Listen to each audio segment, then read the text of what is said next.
Rule 1. Application A.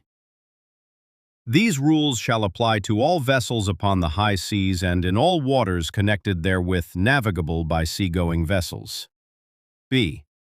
Nothing in these rules shall interfere with the operation of special rules made by an appropriate authority for roadsteads, harbors, rivers, lakes, or inland waterways connected with the high seas and navigable by seagoing vessels.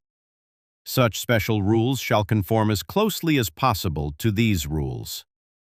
C.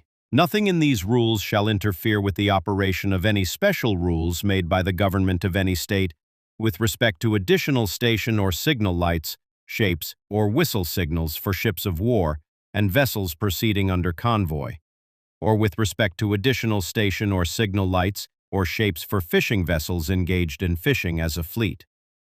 These additional station or signal lights, shapes, or whistle signals shall, so far as possible, be such that they cannot be mistaken for any light, shape, or signal authorized elsewhere under these rules.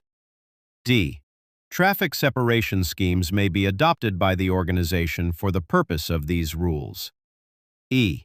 Whenever the government concerned shall have determined that a vessel of special construction or purpose cannot comply fully with the provisions of any of these rules with respect to the number, position, range, or arc of visibility of lights or shapes, as well as to the disposition and characteristics of sound signaling appliances, such vessel shall comply with such other provisions in regard to the number, position, range, or arc of visibility of lights or shapes, as well as to the disposition and characteristics of sound signaling appliances, as her government shall have determined to be the closest possible compliance with these rules in respect of that vessel.